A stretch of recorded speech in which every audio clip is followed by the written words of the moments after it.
Di Spanyol, bulan itu juga Maradona langsung menandatangani kontrak dengan klub Barcelona dengan memecahkan rekor dunia nilai transfer sebesar 5 juta dolar. Maradona tiba di El Prat Airport dan langsung diserbu 50-an orang wartawan yang memburu kabar terbaru tentang pemain ini. Disambut juga oleh Jose Luis Nunes, presiden Barca. Maradona langsung diberi beban untuk membawa Barca menjadi juara sesuai dengan besarnya nilai kontrak yang dia dapatkan. Namun ada suasana yang berbeda dengan suasana yang biasa Maradona jalani di Argentina. Di Barcelona ini, entahlah kalau di klub Eropa lain, saat itu peraturannya demikian kaku dan ketat. Maradona tidak boleh meladeni wawancara sembarangan. Dia juga nggak boleh punya kru sendiri yang melakukan syuting dokumenter. Semuanya serba kaku dan protokoler. Maradona kemudian dibawa untuk melakukan foto ke Stadion Camp Nou, lalu diperkenalkan kepada anggota tim Barcelona lain di ruang ganti. Salah satu dari para pemain itu ada seorang bintang Jerman, pemain yang tipikalnya sama seperti Maradona, brilian namun urakan, yaitu Bernd Schuster. Maradona pun dipertemukan kepada sang manajer, Udo Lattek, manajer legendaris asal Jerman yang pernah membawa Munchen berjaya di tahun 70-an. Udo Lattek ini nggak bisa berbahasa Spanyol, dia bicara dengan selalu didampingi oleh seorang penerjemah. Esoknya Diego mulai berlatih dengan tim Barcelona dengan penerapan disiplin ala Jerman yang keras dan ketat. Latihan pertama Diego, dia tidak sekalipun menyentuh bola. Semuanya serba peningkatan kekuatan fisik. Jorge Spiller kali ini tidak boleh menunggui Maradona berlatih seperti yang biasa ia lakukan di Argentina. Debut Maradona bersama Barcelona terjadi di Camp Nou dalam pertandingan La Liga melawan Valencia. Maradona bertemu dengan rekannya di timnas Argentina, yaitu Mario Kempes yang memperkuat Valencia. Pertandingan itu sendiri berjalan baik bagi Maradona yang langsung memberikan gol bagi timnya. Namun hasil keseluruhan, Barcelona kalah 1-2 pada pertandingan itu. Kehidupan Maradona sendiri di Barcelona ini hampir semua berubah drastis. Kemewahan yang ia dapat saat menjadi pemain Boca Juniors gak sebanding dengan yang ia dapat di Barcelona. Rumah mewah dengan kolam renangnya, mobil-mobil mahal, juga status sebagai seorang selebritis. Suatu saat di sebuah bar, Maradona berkenalan dengan seorang penyanyi yang juga ternyata berasal dari Argentina. Di film ini namanya disesuaikan menjadi Lorena Gaumont, yang mana pada kisah aslinya penyanyi ini bernama Lucia Galan. Maradona yang bucin karena lagi jauh dari orang-orang yang biasa mencintainya, langsung merasa tertarik kepada penyanyi cantik itu. Sebagai seorang Maradona, gampang saja bagi dia untuk mengajak Lorena pergi bareng keluar dari bar. Maradona mengantar penyanyi itu ke apartemennya. Saat itu ia baru sadar bahwa ada sebuah mobil yang mengikutinya. Maradona pun kemudian menghampiri mobil itu dan mengkonfrontasi orang yang berada di dalam. Tadinya Maradona mengira bahwa mereka itu wartawan, namun ternyata mereka ini adalah orang suruhan Nunes. Mereka ditugaskan untuk mengikuti gerak-gerik Maradona kemanapun ia pergi. Dari semua pemain Barca, hanya dialah yang mendapatkan perlakuan itu. Jadi sebetulnya Nunes ini sangat jijik terhadap orang-orang Amerika Selatan. Dia merasa bahwa orang sana pada kampungan dan kurang adab. Perlakuan yang sama diterima oleh Spiller dan asisten-asisten Maradona di dalam bar. Setelah Maradona pergi mengantar Lorena, mereka mendapatkan perlakuan yang bersifat melecehkan dari orang-orang Katalan yang sombong-sombong. Mereka semua memang pada dasarnya gak suka dengan orang Amerika Latin. Kemudian terjadilah perkelahian. Esoknya Maradona mendatangi Nunes dan menyatakan protes soal mata-mata yang sudah ia kirim. Namun Nunes malah balik memojokkan dengan artikel surat kabar yang memberitakan perkelahian teman-teman Maradona di bar tadi malam. Koran menyebut bahwa Maradona ikutan juga berantem di sana. Mengenai orang suruhannya, Nunes terang-terangan bilang bahwa ia memang sengaja menyuruh mereka karena pemain Amerika Latin biasanya nggak bener kelakuannya. Itu ia ucapkan langsung di depan Maradona. Semuanya hanya demi kepentingan klub, don't take it personal, kata Nunes. Mulai saat itu, Maradona langsung menolak untuk bicara lagi dengan presiden klubnya. Sudah bermasalah dengan presiden klub, Maradona kemudian mendapatkan masalah baru dengan manajernya. Udo Lattek yang keras itu, pada hari pertandingan pun, dia tetap memberlakukan latihan yang keras kepada para pemainnya, dan itu ditentang oleh Maradona dan Bernd Schuster. Suatu hari pada saat semuanya sedang berlatih, dua anak bengal itu malah molor di dalam hotel. Maradona dan Schuster menolak untuk berlatih keras dalam hari matchday karena ingin fisik mereka segar saat pertandingan. Namun tiada negosiasi dengan Udo Lattek, mereka tetap harus latihan. Kedua pemain bandel itu nggak peduli, mereka tetap memilih untuk melanjutkan bobo. Namun demikian, kedua pemain itu tetap dimainkan dan bermain baik. Barcelona berhasil mengalahkan Valladolid dengan skor 3-0. Satu gol diciptakan Maradona lewat tendangan penalti. Menanggapi berita-berita buruk yang selalu dipublis oleh media Spanyol mengenai Maradona, Sitter Spiller kemudian merekrut Ricardo Suarez, wartawan Argentina yang dekat dengan Maradona. Mereka akan membuat strategi untuk membuat berita counter agar Maradona bisa mendapatkan citra yang baik. Sitter Spiller curiga bahwa Nunes ada di balik semua publisitas buruk mengenai Maradona. Suatu waktu Maradona bersama teman-temannya dan juga Lorena pergi berlibur dengan yacht. Di tengah lautan mereka menemukan dua orang Jerman yang sedang mengambang. Maradona terjun langsung ke lautan untuk menolong mereka. Besoknya, alih-alih soal penyelamatan yang dilakukan Maradona, berita-berita di koran malah lebih mengangkat soal perginya Maradona dengan yacht untuk berpesta lengkap dengan wanita dan narkoba. Sitter Spiller sudah memeriksa ke orang-orang media bahwa itu memang kerjaan Nunes. Dia ingin membuat citra Maradona buruk agar dia nggak bisa banyak dapat sponsor sehingga hanya mengandalkan penghasilannya dari klub. Nunes ingin mengikat Maradona. Maradona pun berencana untuk membuat perhitungan. Awal November 1982, Barcelona hendak terbang ke Paris untuk melakukan pertandingan friendly melawan PSG. Pertandingan ini dimaksudkan untuk menghimpun dolar. Nunes sebisa mungkin memanfaatkan popularitas Maradona untuk keuntungan. Pesawat masih belum bisa pergi saat itu karena mereka masih menunggu Maradona. Lama menunggu, kemudian datanglah mobil pemain Argentina itu. Tapi yang keluar dari mobil ternyata hanya Sitter Spiller seorang. Dia kemudian naik sendiri ke pesawat dan menemui Nunes. Sitter Spiller bilang bahwa Maradona baru mau naik kalau Nunes setuju untuk memberikan bonus yang sama kepada semua pemain Barca apabila mereka meraih kemenangan. Saat itu, pemain yang diberi bonus untuk kemenangan hanyalah seorang Maradona. Presiden Barca ini tentu saja jadi gusar ditodong demikian, tapi ia jadi nggak punya pilihan lain. Setelah surat perjanjian itu diteken, barulah Maradona naik dan langsung disambut bak pahlawan oleh pemain Barca lainnya. Barca pun menjalani pertandingan friendly itu di Paris dan meraih kemenangan. Namun hari berikutnya, berita yang terblow up justru masalah pesta-pesta para pemain Barca di malam harinya di Paris. Mereka hangout di klub ditemani dengan wanita-wanita. Melanjutkan pertandingan di La Liga melawan Celta Vigo, Maradona mendapatkan tackle keras sehingga ia harus ditandu keluar lapangan. Setelah melewati pemeriksaan, dokter ternyata malah menemukan masalah yang lain. Kakinya sih nggak apa-apa, yang jadi masalah yaitu bahwa Maradona ternyata mengidap penyakit hepatitis B dan itu mengharuskannya rehat selama 3 bulan. Pada akhirnya, sisa musim kompetisi 82-83, Maradona pun harus berdiam diri di rumah dan di saat itulah ia didatangi oleh Carlos Bilardo, pelatih baru timnas Argentina. Bilardo sengaja datang untuk sawan langsung kepada pemain terbaiknya bahwa ia hendak menunjuk Maradona sebagai kapten tim, menggantikan Daniel Passarella, kapten Argentina selama bertahun-tahun, pahlawan mereka saat memenangkan Piala Dunia 1978. Bilardo tapi nggak peduli, bagi dirinya Maradona adalah pemimpin bagi skuad Argentina di bawah arahannya. 3 bulan menganggur, kini kondisi kantong pemain termahal dunia itu justru malah makin seret. Bukan karena gak digaji, tapi Maradona jadi makin eksesif dalam hal berfoya-foya. Maradona kini malah komplain kepada Sitter Spiller karena gak bisa bikin dia dapetin kontrak sponsor. Dia mencontohkan John McEnroe, petenis Amerika yang berangasan meskipun citranya buruk, tapi dia tetap aja dapat kontrak sebuah produk. Sementara Sitter Spiller sendiri mengeluhkan kelakuan Maradona yang terlalu boros. Hal kecil aja dia harus curhat. Jadilah tagihan telepon interlokal ke Argentina yang jumlahnya segunung. Kini dua sahabat itu pun jadi bertengkar. Maradona meninggalkan temannya itu di suatu tempat. Sitter Spiller disuruhnya nyari taksi untuk pulang. Menjelang comebacknya ke lapangan, Maradona mencoba untuk kembali menjalin hubungan baiknya dengan Nunes. Ditemani oleh Claudia, mereka berkunjung ke rumah bos besar Barca itu. Tahun itu Barca sudah memecat Udo Lattek yang dianggap gagal dan menggantinya dengan Cesar Menotti, pelatih pilihan Maradona. 3 bulan libur latihan, fisik Maradona sangat jauh dari kata ideal. Menotti sudah merekrut seorang ahli fisioterapi yang bergelar Profesor Giuseppe Signorini untuk menangani fisik pemain Barca dan memulihkan kembali kondisi Maradona. Ketika diturunkan untuk pertama kalinya setelah libur total 3 bulan itu, penampilan Maradona memang jadi ngaco.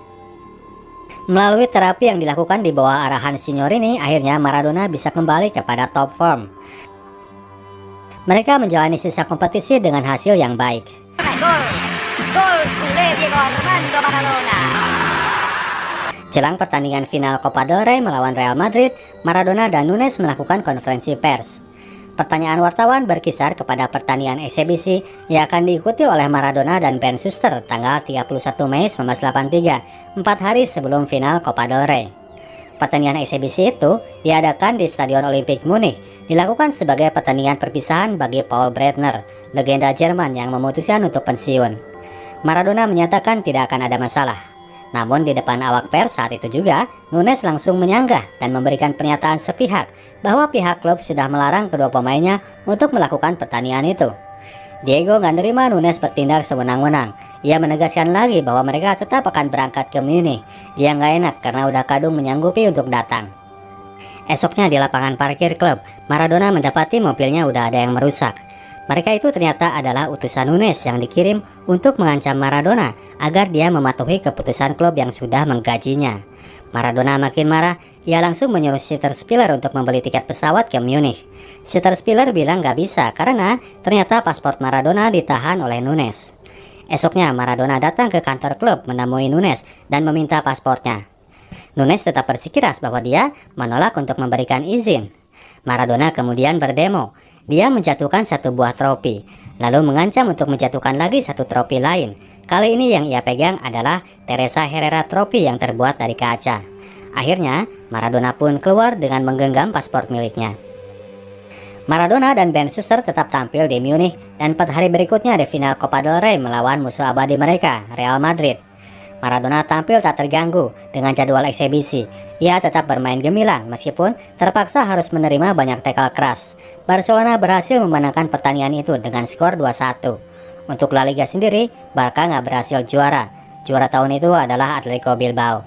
Suatu waktu saat menunggu Maradona latihan, Claudia yang sedang berkunjung ke Barcelona berbincang dengan Sitter Spiller. Dia menanyakan perihal hutang mereka terhadap Cesar Menotti. Claudia kaget pacarnya bisa ngutang segala, sama pelatih pula, memalukan. Sitter Spiller agak kaget juga ditanya demikian. Akhirnya dia bilang bahwa uang Maradona sudah ia investasikan ke sebuah bisnis. Belakangan baru ketahuan bahwa uang itu ia tanamkan di sebuah bisnis kasino. Setelah mengutus sepupunya untuk menjadi akuntan di kantor manajemen Sitter Spiller, Claudia pun pulang ke Buenos Aires dan Maradona kembali bersimpuh di ketiak Lorena. Tapi ternyata nggak lama Claudia pulang, kini sang nyokap yang berikutnya datang berkunjung ke Barcelona. Maradona terpaksa harus jadi anak baik lagi. Di rumah, tidak biasanya ia membaca buku tentang Che Guevara, tokoh pejuang kaum marginal yang dipinjamnya dari Profesor Signorini. Masuk musim kompetisi tahun 83-84, awal musim kedua bergabungnya Maradona di Barcelona. 24 September 1983, Barcelona bertandang ke Stadion San Mamés, kandang Athletic Bilbao. Pertandingan itu dikuasai oleh Barcelona dengan penampilan yang apik dari Maradona. Meskipun lagi-lagi seperti biasa, ia harus banyak menerima tackle brutal dari lawan. Sampai babak kedua, mereka udah unggul 2 gol dengan 1 assist yang dibuat oleh Maradona melalui sebuah umpan yang brilian. Namun kemudian terjadi sebuah insiden yang mengerikan ketika kaki Maradona dijegal oleh Andoni Goicoechea dari belakang. Terjangan itu menyebabkan patahnya tulang engkel Maradona. Maradona mengerang kesakitan lalu ditandu keluar lapangan. Ambulans pun saat itu telat datang. Maradona harus tergeletak di lapangan parkir menahan sakit selama 20 menit sebelum akhirnya ambulans itu datang. Goicoechea hanya menerima kartu kuning atas ulahnya itu. Andoni Goicoechea, bek Athletic Bilbao, dikenal sebagai jagal dari Bilbao. Sebelumnya pada tahun 1981, dia juga udah bikin patah kaki Bernd Schuster.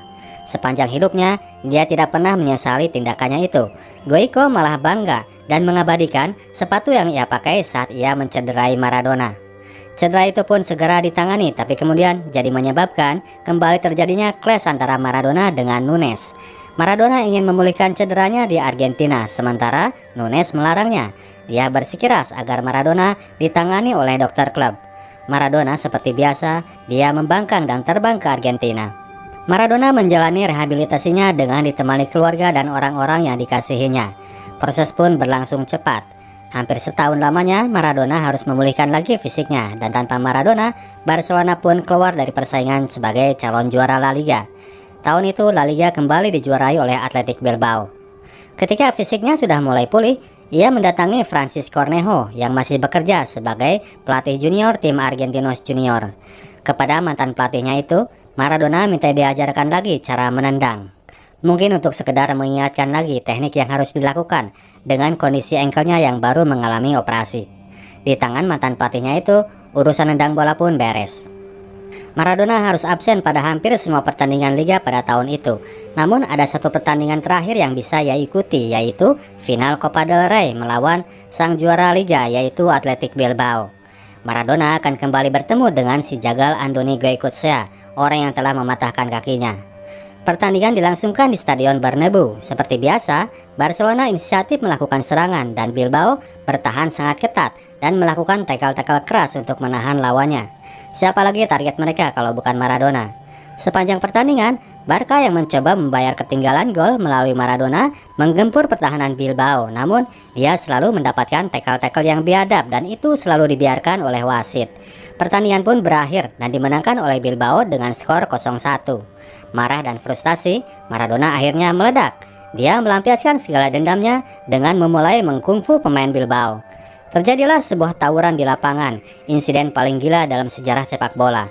Tendangan kungfu Maradona dan Bernd Schuster yang dibalas oleh Bilbao sampai akhirnya pihak security dan ofisial tim keburu datang mengendalikan suasana. Esok harinya, Nunes dan jajaran petinggi Barca memanggil Sitter Spiller sebagai representatif Maradona. Mereka memutuskan bahwa pihak klub sudah tidak menginginkan lagi keberadaan Maradona dan dia dipersilakan untuk mencari klub baru. Keputusan itu ternyata malah disambut dengan senang oleh Maradona dan kawan-kawan. Malamnya dia malah mengadakan pesta untuk merayakannya. Disinilah Maradona ketemu dengan seorang tamu yang sedang ngisep kokain di dalam toilet. Iseng-iseng Maradona nyoba dan disinilah perkenalannya dengan narkoboy itu dimulai. Langkah berikutnya, Sitter Spiller kemudian menjajaki transfer Maradona ke klub Napoli, sebuah klub mediocre di negara Italia. Gosip yang berkembang membuat warga Napoli langsung euforia, sedangkan negosiasi masih alot mengenai jumlah transfer. Warga Napoli langsung berdemo, meminta agar transfer tersebut bisa terwujud. Beberapa di antaranya bahkan akan mengancam bunuh diri apabila transfer itu gagal. Dewan Direksi Napoli kelabakan mendapatkan tekanan dari luar. Mereka diancam akan digantung oleh warga Napoli. Pada akhirnya, sisa uang transfer pun mereka dapatkan dari keluarga Carmona, keluarga mafia dan gangster Napoli yang paling berbahaya. Akhirnya transfer itu pun terjadi. Maradona resmi pindah ke Napoli dengan nilai transfer 12 juta dolar, memecahkan rekor transfer sebelumnya ke Barcelona. Maradona pun sampai di Napoli, sebuah kota miskin di Pulau Sardinia, yang mana setengah dari populasi penduduknya adalah pengangguran. Namun para penduduk kota nggak peduli mereka hidup serba kekurangan. Yang penting mereka bisa menyaksikan Maradona tiap minggu bertanding membela kota mereka. Adapun dari berbagai opsi yang ada, Maradona lebih memilih Napoli karena kesamaan kotanya dengan lokasi tempat tinggalnya dulu di Villa Fioritas. Di sini dia menemukan lagi spirit sebagai anak yang harus berjuang untuk menaikkan harkat martabatnya. Napoli saat itu adalah klub mediocre yang tidak punya tradisi juara. Sesekali pernah bagus ada di top 3, musim berikutnya langsung anjlok ada di jurang degradasi. Mungkin semacam Newcastle kalau di Inggris. Acara penyambutan Maradona di Stadion San Paolo yang sekarang udah dirubah nama menjadi Diego Armando Maradona Stadium berlangsung bukan hanya meriah lagi, namun gila dan sangat fantastis. San Paolo Stadium dipenuhi pengunjung, seakan-akan mereka sedang merayakan kemenangan Liga Champions. Dalam konferensi pers, Maradona meyakinkan bahwa bersama dirinya, Napoli tidak akan lagi berada di posisi seperti biasanya, tim pejuang degradasi, tapi akan menjadi tim yang menjadi penantang titel juara. Seorang wartawan kemudian menanyakan perihal gosip mengenai uang transfer Maradona yang dibiayai oleh keluarga Carmona. Wartawan itu langsung diusir dari ruangan dan dibawa dengan segera diseludupkan ke sebuah mobil kecil, menghindari dia dibunuh oleh mafia Napoli itu.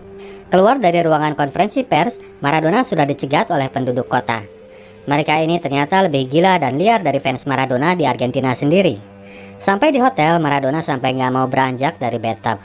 Dia masih merasa goosebump, lututnya gemeteran dengan suasana di luar tadi. Di hotel ini Maradona menyaksikan wawancara Carmine Giuliano, pentolan mafia Carmona yang mengkonfirmasi soal uang transfer Maradona. Dari situ Diego mulai sadar bahwa dia memang sudah dibiayai oleh uang mafia. Maradona pun jadi ngeri. Kalau menang sih aman, tapi kalau kalah jangan-jangan dia bakal digantung. Debut pertandingan Maradona dilakukan bermain tandang ke kota Verona. Debut yang berjalan kurang mulus. Napoli dibantai 1-3 oleh tim tuan rumah. Di saat menjalani musim barunya di klub baru, Maradona juga harus menjalani pertandingan kualifikasi Piala Dunia di Argentina. Bolak-balik dia berangkat ke wilayah Amerika Latin.